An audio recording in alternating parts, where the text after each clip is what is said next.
નમસ્કાર મિત્રો, નિત્ય જ્ઞાનમાં તમારું ફરી એકવાર સ્વાગત છે। મિત્રો, ગયા પ્રકરણમાં આપણે જોયું કે જે.સી. લિવરમોરે 1907ના કડાકાની શરૂઆતમાં કેવી રીતે પોતાની પોઝિશન બનાવી અને ટાઈમ લોકની ભૂલમાંથી શીખીને મોટો પ્રોફિટ બનાવ્યો। પણ આજના આ પ્રકરણ 9માં તમે જે જોવાના છો એ શેરબજારના ઇતિહાસની સૌથી યાદગાર ક્ષણોમાંની એક છે। આ એ સમય છે જ્યારે જે.સી. લિવરમોર માત્ર એક ટ્રેડર મટીને વોલ સ્ટ્રીટના રાજા બની જાય છે। આ વિડીયોમાં આપણે જોઈશું જ્યારે આખું માર્કેટ તૂટતું હતું ત્યારે લિવરમોર ફ્લોરિડામાં માછીમારી કરતા હતા, પણ એક ન્યૂઝપેપરે એમની આખી ગેમ કેવી રીતે બદલી નાખી। એનાકોન્ડા સ્ટોકનો એવો કિસ્સો જેમાં લિવરમોરે સાબિત કર્યું કે શા માટે માર્કેટ પ્રાઇસ પર વેચવું એ જ અસલી સમજદારી છે। અને સૌથી મહત્વનું, 24 ઓક્ટોબર 1907નો એ ભયાનક દિવસ જ્યારે અમેરિકાની આર્થિક વ્યવસ્થા ગુંગળાઈ રહી હતી, કોઈની પાસે ₹1 પણ નહોતો અને જે.પી. મોર્ગનને પોતે મેદાનમાં આવવું પડ્યું હતું। શું તમે જાણો છો કે એ દિવસે જે.સી. લિવરમોર પાસે એટલો પાવર હતો કે તેઓ ઇચ્છત તો આખા અમેરિકાનું માર્કેટ કાયમ માટે બંધ કરાવી શક્યા હોત? પણ એમણે એવું શું કર્યું કે બેન્કરોએ સામે ચાલીને એમની પાસે મદદ માંગવી પડી?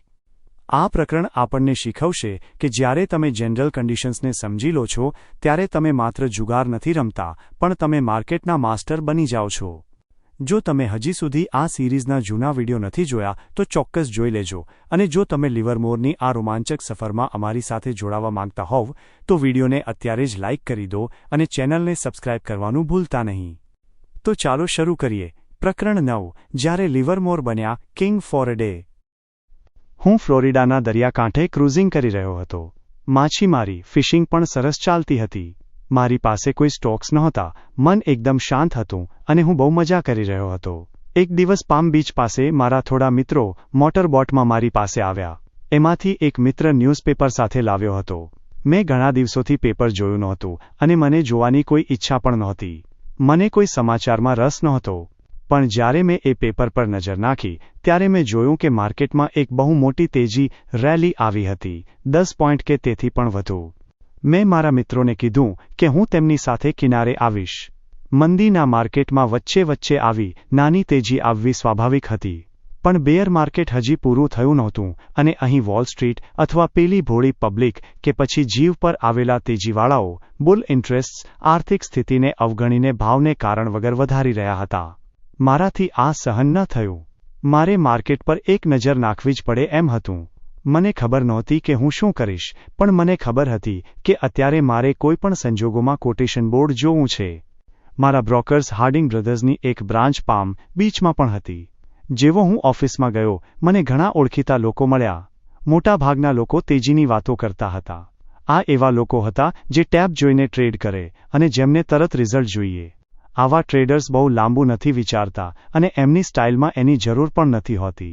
મેં તમને કીધું હતું કે ન્યૂયોર્ક ઓફિસમાં મને બોય પ્લન્જર તરીકે ઓળખતા હતા।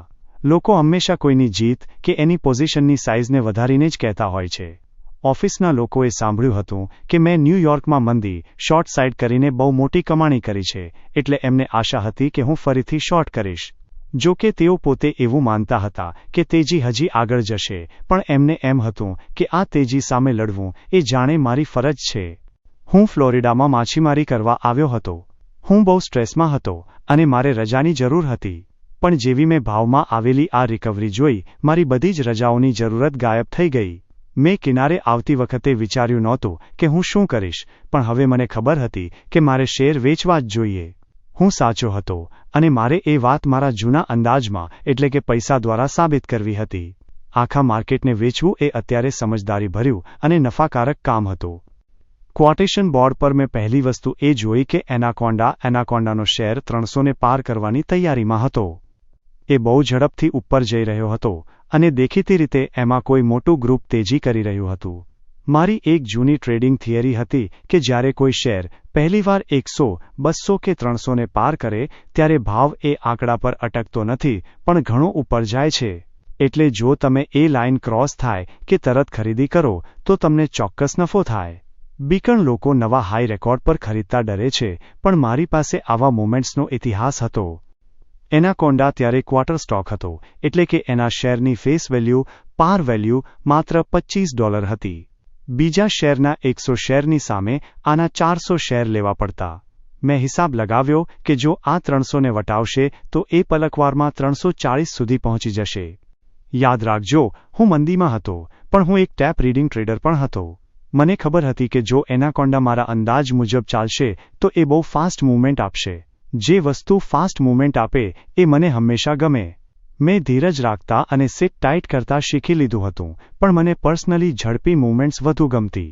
એનાકોન્ડા 300ને પાર કરે એટલે એને ખરીદવાની ઈચ્છા મારા અવલોકનોને કન્ફર્મ કરવા માટે હતી. તેજી ત્યારે એવી હતી કે વેચવાવાળા કરતાં ખરીદવાવાળા વધુ હતા, એટલે આ તેજી હજી થોડી આગળ જઈ શકે તેમ હતી. શોર્ટ કરવા માટે થોડી રાહ જોવી સમજદારી હતી, પણ મને થયું કે ત્યાં સુધી રાહ જોવાની મજૂરી પેટે હું એનાકોન્ડામાંથી 30 પોઈન્ટ કમાઈ લઉં. આખા માર્કેટ પર મંદી અને આ એક શેર પર તેજી, એટલે મેં એનાકોન્ડાના 32,000 શેર ખરીદ્યા. આ એક નાનો ફ્લાયર, નાનો દાવ હતો, પણ મને મારા તર્ક પર ભરોસો હતો અને મને લાગ્યું કે આનો પ્રોફિટ મને પછીથી મંદીના સોદાઓ કરવા માટે કામ આવશે. બીજા દિવસે ઉત્તરમાં કોઈ તોફાનને કારણે ટેલિગ્રામની લાઈનો ખોરવાઈ ગઈ હતી. હું હાર્ડિંગની ઓફિસમાં સમાચારની રાહ જોતો હતો. બધા ટ્રેડર્સ નવરા બેસીને વાતો કરતા હતા, જે ટ્રેડર્સ હંમેશા કરે જ્યારે ટ્રેડિંગ ન થઈ શકે. પછી અમને આખા દિવસનો માત્ર એક જ ભાવ મળ્યો, એનાકોન્ડા 292. મારી સાથે ન્યૂયોર્કનો એક બ્રોકર મિત્ર હતો.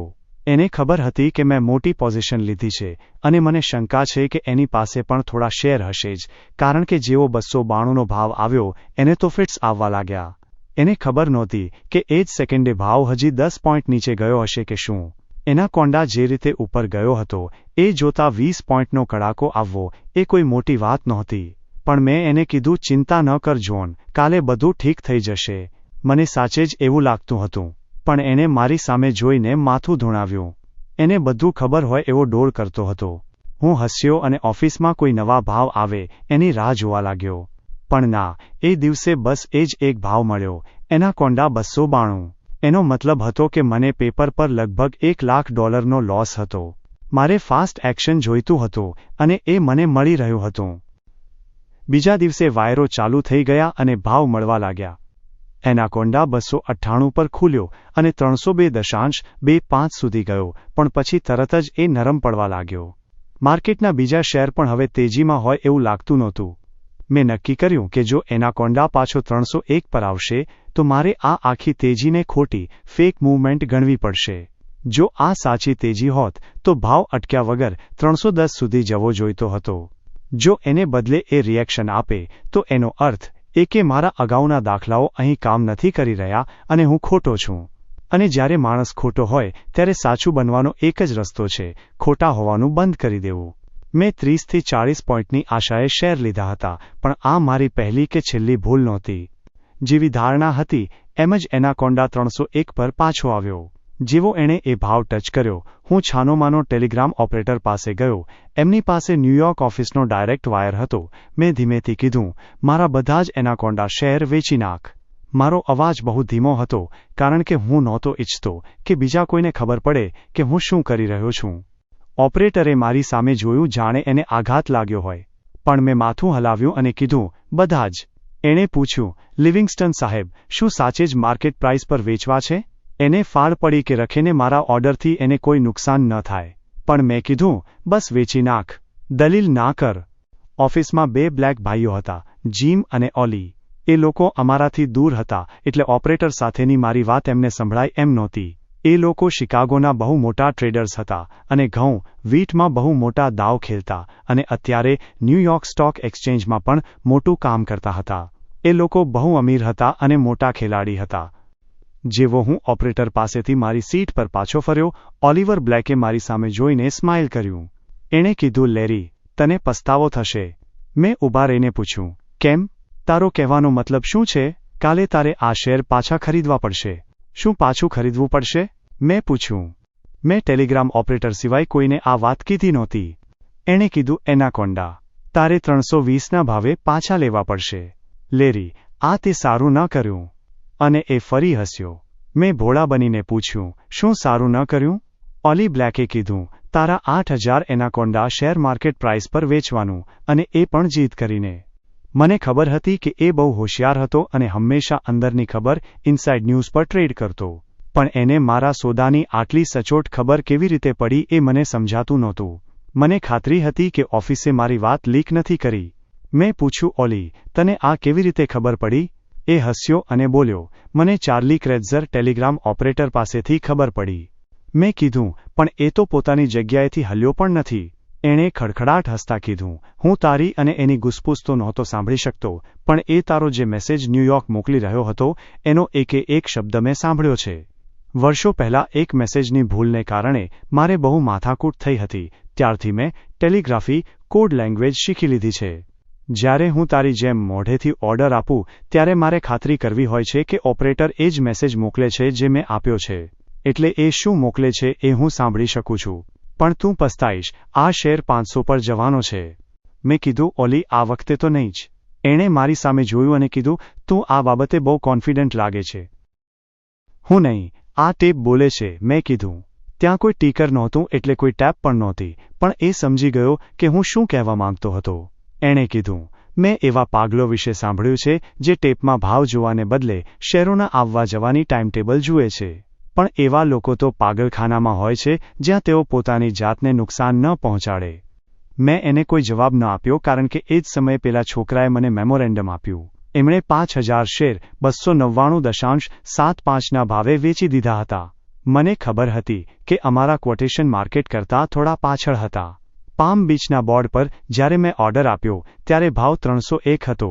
મને એટલી ખાતરી હતી કે ન્યૂયોર્ક સ્ટોક એક્સચેન્જમાં અત્યારે ભાવ એનાથી ઓછો જ હશે કે જો કોઈએ મને 296 ના ભાવે પણ શેર લઈ લેવાની ઓફર આપી હોત તો મેં હસીને સ્વીકારી લીધી હોત. જે થયું એ સાબિત કરે છે કે હું ક્યારેય લિમિટ્સ ચોક્કસ ભાવ પર ટ્રેડ નથી કરતો. એ વાત સાચી છે. વિચારો, જો મેં 300ની લિમિટ મૂકી હોત તો મારો માલ ક્યારેય વેચાયો જ ન હોત. ના ભાઈ ના. જ્યારે તમારે નીકળવું હોય ત્યારે નીકળી જ જવાનું. હવે મારા શેર મને 300માં પડ્યા હતા.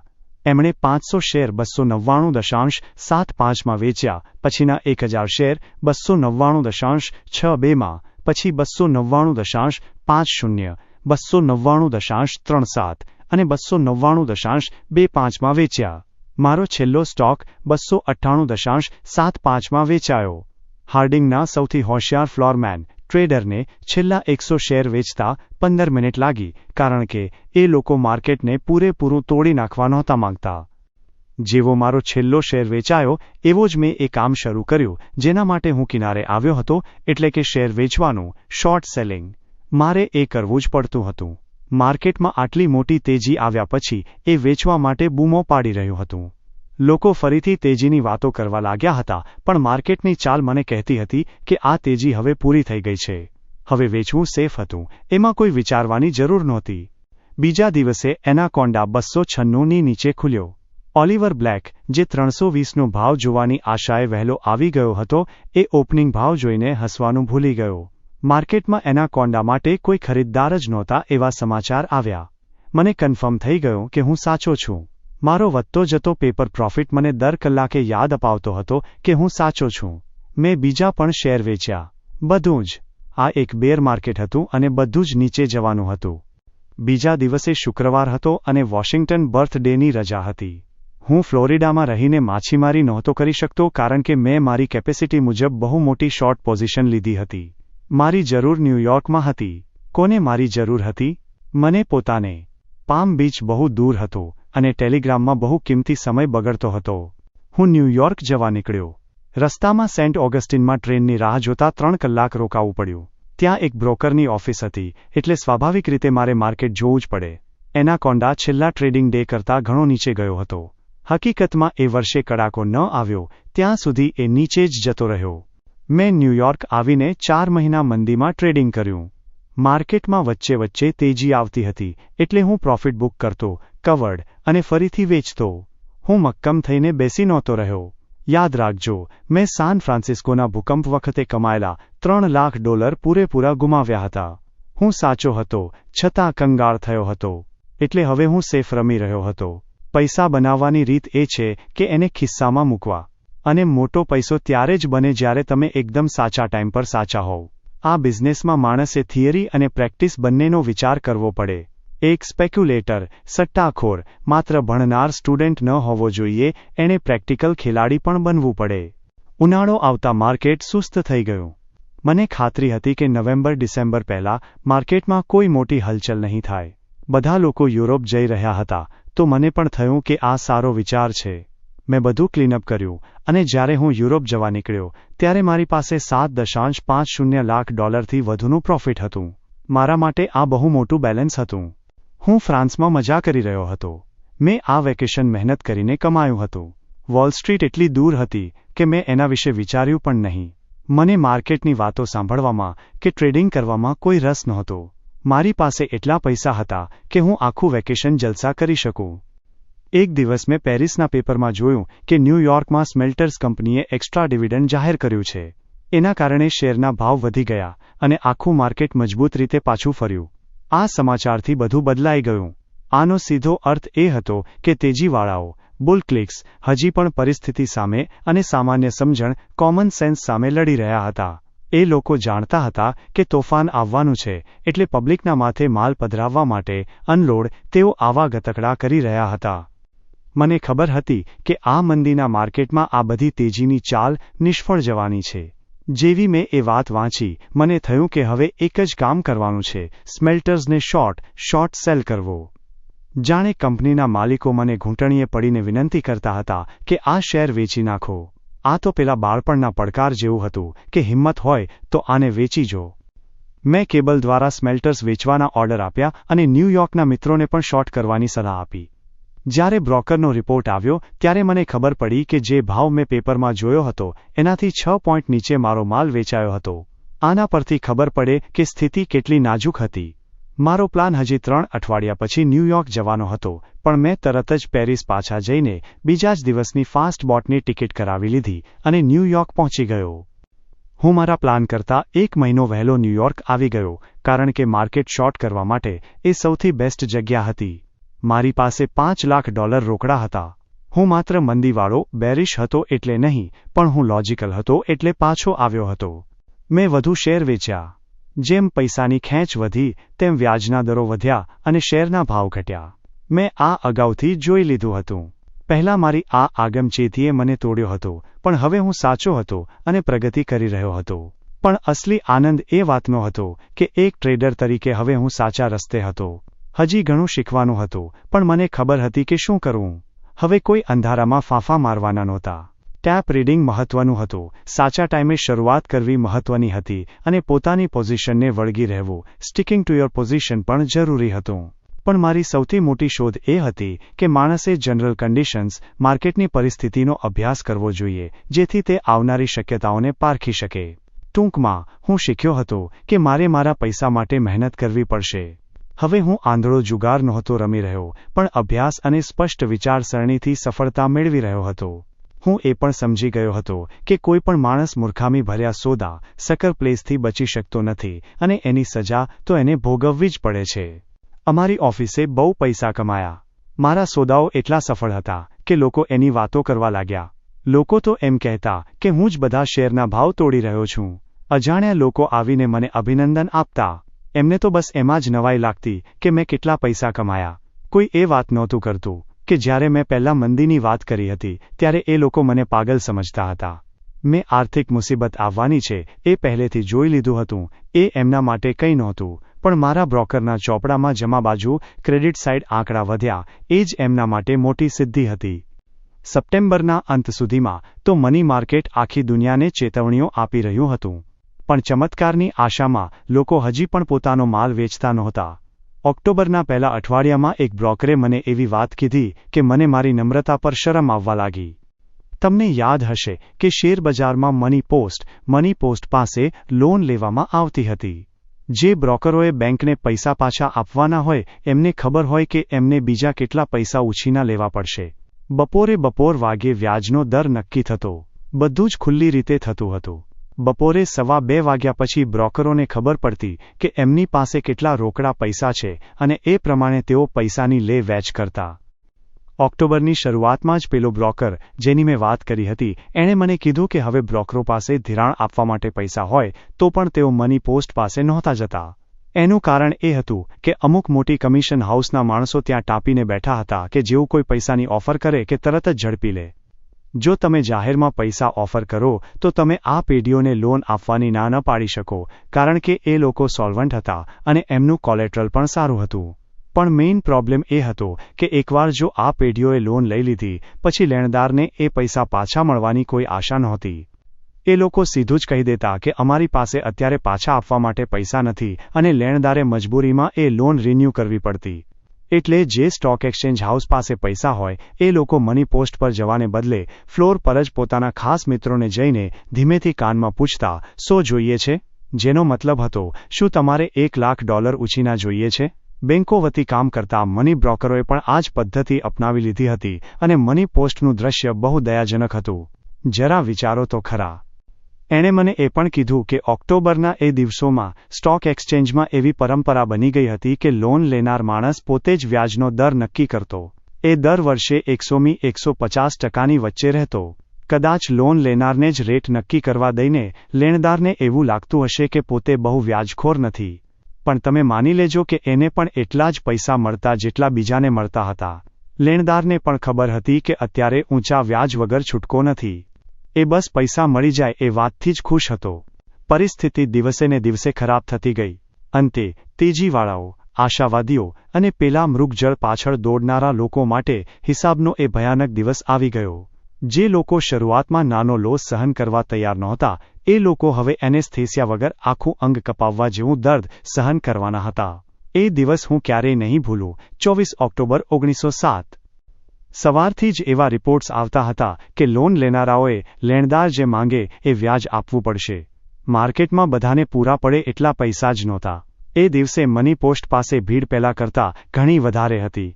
બપોરે જ્યારે ડિલિવરીનો ટાઈમ આવ્યો ત્યારે લગભગ 100 જેટલા બ્રોકરો મની પોસ્ટ પાસે ઊભા હતા. દરેકને આશા હતી કે પોતાની પેઢી માટે જરૂરી પૈસા મળી જશે. જો પૈસા ન મળે તો એમણે માર્જિન પર રાખેલા બધા જ શેર ગમે તે ભાવે વેચવા પડે એમ હતા, અને એવા માર્કેટમાં જ્યાં ખરીદનાર પણ પૈસાની જેમ જ ગાયબ હતા. $1 પણ ક્યાંય દેખાતો નહોતો. મારા મિત્રની પેઢી મારી જેમ જ મંદીમાં હતી, એટલે અમારે પૈસા ઉધાર લેવાની જરૂર નહોતી. પણ પેલો બ્રોકર મિત્ર જે મની પોસ્ટ પાસેના પેલા કરમાયેલા ચહેરાઓ જોઈને આવ્યો હતો એ મારી પાસે આવ્યો. એને ખબર હતી કે મેં આખા માર્કેટમાં બહુ મોટી શોર્ટ પોઝિશન લીધી છે. એણે કીધું, "હે ભગવાન લેરી, મને નથી ખબર કે હવે શું થશે. મેં ક્યારેય આવું કંઈ જોયું નથી. આ બધું હવે લાંબુ નહીં ચાલે. મને લાગે છે કે અત્યારે જ આખું વોલ સ્ટ્રીટ કંગાળ થઈ ગયું છે. તમે શેર વેચી નથી શકતા અને ત્યાં અંદર $1 પણ નથી." મેં પૂછ્યું, "તારો કહેવાનો મતલબ શું છે?" એણે જવાબ આપ્યો, "તે ક્યારેય પેલો કાચની પેટીવાળો ઉંદરનો પ્રયોગ જોયો છે? જ્યારે પેટીમાંથી હવા બહાર કાઢવામાં આવે ત્યારે પેલો બિચારો ઉંદર ઝડપથી શ્વાસ લેવા લાગે છે અને હવા ખૂટી પડતા ગુંગળાઈને મરવા લાગે છે." મની પોસ્ટ પાસેની ભીડ જોઈને મને એ જ યાદ આવે છે. ક્યાંય પૈસા નથી અને તમે સ્ટોક વેચી શકતા નથી કારણ કે કોઈ ખરીદનાર નથી. જો તું મને પૂછે તો અત્યારે આખું માર્કેટ દેવાળો ફૂંકી ચૂક્યું છે. આ સાંભળીને હું વિચારમાં પડી ગયો. મેં મોટો કડાકો તો જોયો હતો, પણ કબૂલ કરું છું કે આપણા ઇતિહાસનો આટલો ભયાનક પેનિક મેં નહોતો ધાર્યો. જો આનાથી વધુ નીચે જાય તો કદાચ કોઈને કોઈ ફાયદો ન થાય. અંતે એ સ્પષ્ટ થઈ ગયું કે મની પોસ્ટ પર પૈસાની રાહ જોવાનો કોઈ અર્થ નથી. ત્યાં કશું જ મળવાનું નહોતું. અને પછી સાચો નરક જેવો માહોલ સર્જાયો. સ્ટોક એક્સચેન્જના પ્રેસિડેન્ટ મિસ્ટર થોમસને ખબર પડી ગઈ કે હવે બધું બરબાદ થવા જઈ રહ્યું છે, એટલે તેઓ મદદની શોધમાં નીકળ્યા. તેઓ નેશનલ સિટી બેંકના પ્રેસિડેન્ટ જેમ્સ સ્ટિલમેન પાસે ગયા, જે અમેરિકાની સૌથી અમીર બેંક હતી. એ બેંકની ખાસિયત એ હતી કે તેઓ ક્યારેય 6%થી વધુ વ્યાજ નહોતા લેતા.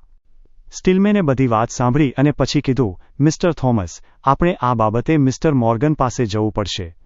ઇતિહાસનો આ સૌથી ભયાનક પેનિક રોકવા માટે આ બંને મહાનુભાવો JP મોર્ગન એન્ડ કંપનીની ઓફિસે પહોંચ્યા. જેવી મિસ્ટર થોમ્સે પોતાની વાત પૂરી કરી, મોર્ગને તરત જ કીધું, "સ્ટોક એક્સચેન્જ પાછા જાઓ અને એમને કહી દો કે એમના માટે પૈસા મળી જશે." થોમ્સે પૂછ્યું, "ક્યાં?" મોર્ગને કીધું, "બેંકોમાં." એ સમયે મિસ્ટર મોર્ગન પર લોકોનો ભરોસો એટલો બધો હતો કે થોમ્સે વધુ વિગતો પૂછવાની રાહ ન જોઈ અને સીધા એક્સચેન્જના ફ્લોર પર જઈને આ સમાચાર આપ્યા. બપોરે 2:30 વાગતા પહેલા JP મોર્ગને જ્હોન એડબરી નામના બ્રોકરને મની પોસ્ટ પાસે મોકલ્યા. મારા મિત્રે કીધું કે પેલા વૃદ્ધ બ્રોકરે મની પોસ્ટ પાસે જઈને કોઈ ધાર્મિક સભાના વક્તાની જેમ પોતાનો હાથ ઊંચો કર્યો. પબ્લિક જે થોડીવાર પહેલાં શાંત થઈ હતી એને ફરી ડર લાગવા માંડ્યો હતો કે કદાચ મદદ નહીં મળે. પણ જેવો એડબરીનો ચહેરો જોયો અને એમણે હાથ ઊંચો કર્યો કે તરત જ બધે શાંતિ છવાઈ ગઈ. એ એકદમ શાંત વાતાવરણમાં એડબરીએ કીધું, મારી પાસે $10 મિલિયન, $1 કરોડ આપવાની સત્તા છે. શાંતિ રાખો. દરેકને પૂરતા પૈસા મળી જશે. પછી એમણે શરૂઆત કરી. લોન લેનારને બેંકનું નામ આપવાને બદલે તેઓ માત્ર લોન લેનારનું નામ અને રકમ નોંધી લેતા અને કહેતા, તમને કહી દેવામાં આવશે કે તમારા પૈસા ક્યાં છે. એનો મતલબ હતો કે પછીથી બેંકનું નામ જણાવી દેવાશે. મને 1-2 દિવસ પછી ખબર પડી કે મિસ્ટર મોર્ગને ન્યૂયોર્કના ડરી ગયેલા બેન્કરોને સ્પષ્ટ આદેશ આપ્યો હતો કે સ્ટોક એક્સચેન્જને જોઈતા પૈસા તમારે પૂરા પાડવા જ પડશે. બેન્કરોએ વિરોધ કર્યો કે અમારી પાસે તો $1 પણ નથી, અમે બધું જ લોનમાં આપી દીધું છે. જે.પી. મોર્ગને કડકાઈથી કીધું, તમારી પાસે રિઝર્વ ફંડ તો પડ્યું જ છે, એ વાપરો. Next step.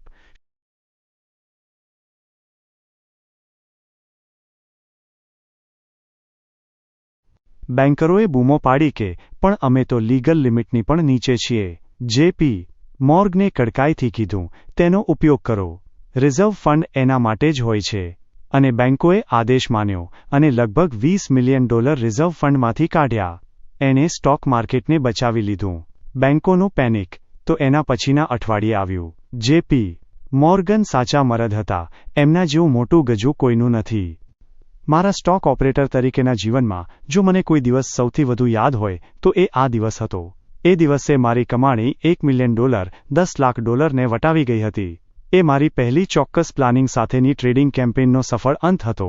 મેં જે ધાર્યું હતું એ જ થયું. પણ આ બધા કરતાં પણ મોટી વાત એ હતી કે મારું એક જંગલી સપનું પૂરું થયું હતું. હું એક દિવસ માટે રાજા હતો. હું સમજાવું છું. ન્યૂયોર્ક આવ્યાના 2-3 વર્ષ સુધી હું મારું મગજ ઘસતો રહ્યો કે જે રમત હું 15 વર્ષની ઉંમરે બોસ્ટનની બકેટ શોપમાં જીતી જતો હતો, એ રમત હું ન્યૂયોર્ક સ્ટોક એક્સચેન્જના હાઉસીસમાં કેમ નથી જીતી શકતો. મને ખબર હતી કે એક દિવસ મને સમજાશે કે હું ક્યાં ખોટો છું અને પછી હું એ ભૂલ કરવાનું બંધ કરી દઈશ. ત્યારે મારી પાસે માત્ર સાચા પડવાની ઈચ્છા જ નહીં પણ સાચા પડવાની ખાતરી આપતું જ્ઞાન પણ હશે. અને એનો અર્થ હતો પાવર. મને ખોટો ના સમજતા. આ કોઈ અહંકાર કે ખોટા દેખાડાનું સપનું નહોતું. એ તો બસ એક એવો અહેસાસ હતો કે જે સ્ટોક માર્કેટ મને અત્યાર સુધી હેરાન કરતું આવ્યું છે એ જ માર્કેટ એક દિવસ મારા ઇશારા પર નાચશે. મને બસ લાગતું હતું કે એવો દિવસ આવશે. અને એ દિવસ આવ્યો 24 ઓક્ટોબર 1907ના રોજ. હું આવું એટલે કહું છું કારણ કે એ સવારે એક બ્રોકર જે મારા વતી બહુ કામ કરતો અને જાણતો હતો કે મેં મંદીમાં બહુ મોટો દાવ લગાવ્યો છે, એ વોલ સ્ટ્રીટની એક બહુ મોટી બેન્કિંગ હાઉસના પાર્ટનર સાથે નીચે જઈ રહ્યો હતો. મારા મિત્રે પેલા બેન્કરને કીધું કે હું કેટલું મોટું ટ્રેડિંગ કરી રહ્યો છું કારણ કે મેં ખરેખર મારા નસીબને પૂરેપૂરી તાકાતથી અજમાવ્યું હતું. જો તમે સાચા હોવ તો એનો પૂરેપૂરો ફાયદો ઉઠાવવો જ જોઈએ. કદાચ પેલા બ્રોકરે વાતને મસાલેદાર બનાવવા માટે થોડી વધારીને કીધી હશે. કદાચ મારા ફોલોઅર્સ મારી ધારણા કરતાં વધુ હશે. કદાચ પેલા બેન્કરને મારા કરતાં વધુ ખબર હતી કે સ્થિતિ કેટલી ગંભીર છે. ગમે તે હોય પણ મારા મિત્રએ મને આવીને કીધું. મેં જ્યારે એને કીધું કે તારા મતે માર્કેટ હજી કેટલું તૂટશે ત્યારે એણે બહુ ધ્યાનથી સાંભળ્યું. મેં વાત પૂરી કરી ત્યારે એણે કીધું કે કદાચ દિવસના અંતે એની પાસે મારા માટે કોઈ કામ હશે. જ્યારે કમિશન હાઉસીસને ખબર પડી કે ગમે તેટલા વ્યાજે પણ $1 મળવાનો નથી ત્યારે મને સમજાઈ ગયું કે સમય આવી ગયો છે. મેં અલગ અલગ ગ્રુપમાં મારા બ્રોકર્સ મોકલ્યા. એક સમયે તો યુનિયન પેસિફિક માટે કોઈ લેવાલ જ નહોતું. ગમે તે ભાવે પણ નહીં. જરા વિચારો તો ખરા. બીજા શેરોમાં પણ એ જ હાલત હતી. શેર સાચવવા માટે પૈસા નહોતા અને ખરીદવા માટે કોઈ માણસ નહોતો.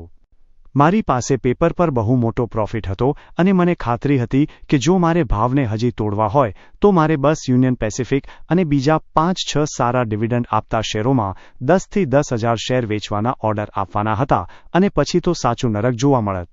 મને લાગ્યું કે આનાથી એવો ભયાનક પેનિક આવશે કે એક્સચેન્જના ગવર્નરોએ માર્કેટ બંધ કરવું પડશે જેવું 1914માં વિશ્વયુદ્ધ વખતે થયું હતું. એનાથી મારો પેપર પ્રોફિટ તો બહુ વધી જાત. પણ એનો એવો પણ અર્થ થાત કે એ પ્રોફિટને રોકડમાં ફેરવવો અશક્ય બની જાત. વળી બીજી પણ એક વાત હતી, જો હજી કડાકો આવે તો એ રિકવરીને પણ બહુ પાછી ઠેલત. આવો મોટો પેનિક આખા દેશ માટે બહુ નુકસાનકારક સાબિત થાત. મેં નક્કી કર્યું કે હવે વધુ મંદી કરવી એ સમજદારી નથી અને ગમતું પણ નથી, એટલે શોર્ટ પોઝિશન પકડી રાખવી લોજિકલ નથી. એટલે હું ફર્યો અને મેં ખરીદવાનું શરૂ કર્યું. જેવું મારા બ્રોકર્સ મારા માટે ખરીદવાનું શરૂ કર્યું અને હા, મને એકદમ બોટમના ભાવ મળ્યા, ત્યારે પેલા બેન્કરે મારા મિત્રને બોલાવ્યો. એણે કીધું, મેં તને એટલે બોલાવ્યો છે કારણ કે હું ઈચ્છું છું કે તું અત્યારે ને અત્યારે તારા મિત્ર લિવિંગસ્ટન પાસે જા અને એને કહે કે અમે આશા રાખીએ છીએ કે એ આજે વધુ શેર નહીં વેચે. માર્કેટ હવે વધુ પ્રેશર સહન કરી શકે એમ નથી. આ વિનાશક પેનિકને રોકવો અત્યારે બહુ અઘરું કામ છે. તારા મિત્રની દેશભક્તિને જગાડ. આ એવો સમય છે જ્યારે માણસે બધાના ભલા માટે કામ કરવું જોઈએ. એ જે કહે એ મને તરત જણાવજે. મારો મિત્ર તરત મારી પાસે આવ્યો અને બધી વાત કરી. એ બહુ વિવેકી હતો.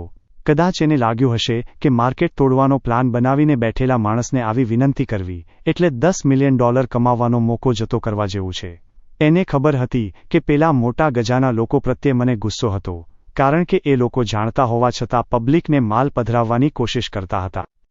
હકીકતમાં તો મોટા લોકો પણ બહુ દુઃખી હતા અને મેં જે બોટમ પર શેર ખરીદ્યા એ ઘણા મોટા ફાઇનાન્શિયલ નામોના હતા. મને ત્યારે ખબર નહોતી, પણ એનાથી કોઈ ફરક પડતો નહોતો. મેં મારી લગભગ બધી જ શોર્ટ પોઝિશન કાપી નાખી હતી અને મને લાગ્યું કે જો હવે કોઈ માર્કેટને હેમર ન કરે તો સસ્તામાં શેર ખરીદવાનો અને રિકવરીમાં મદદ કરવાનો આ બેસ્ટ મોકો છે.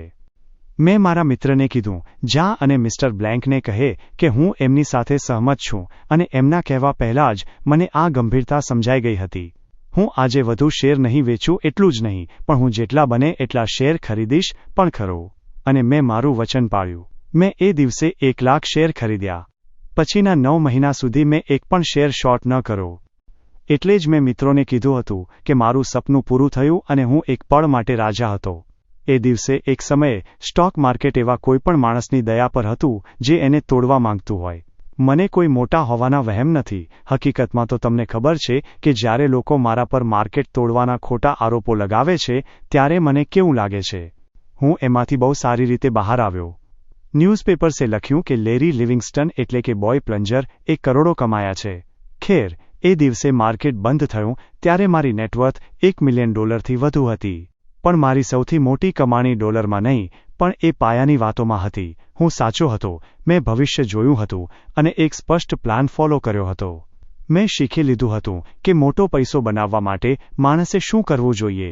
હું હવે હંમેશ માટે જુગારીની શ્રેણીમાંથી બહાર નીકળી ગયો હતો. હું હવે મોટા પાયે સમજદારીથી ટ્રેડિંગ કરતા શીખી ગયો હતો. એ મારા જીવનનો સૌથી મોટો દિવસ હતો.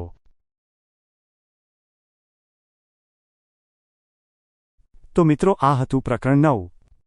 આજે આપણે જોયું કે કેવી રીતે જેસી લિવરમોરે માત્ર 24 કલાકમાં $1 મિલિયન એટલે કે $10 લાખ પણ વધુની કમાણી કરી. પણ તેમના માટે આ જીત માત્ર પૈસાની નહોતી, પણ તેમના વિઝનની હતી. લિવરમોરે સાબિત કરી દીધું કે જ્યારે તમારી પાસે સાચો પ્લાન અને ધીરજ હોય ત્યારે માર્કેટના મોટા દિગ્ગજો અને બેન્કરોએ પણ તમારી સામે ઝૂકવું પડે છે.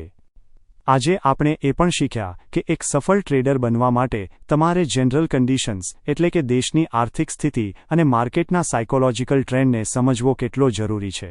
લિવરમોર હવે માત્ર એક પ્લન્જર નહોતા રહ્યા, પણ એક મેચ્યોર ઇન્વેસ્ટર અને ઓપરેટર બની ગયા હતા.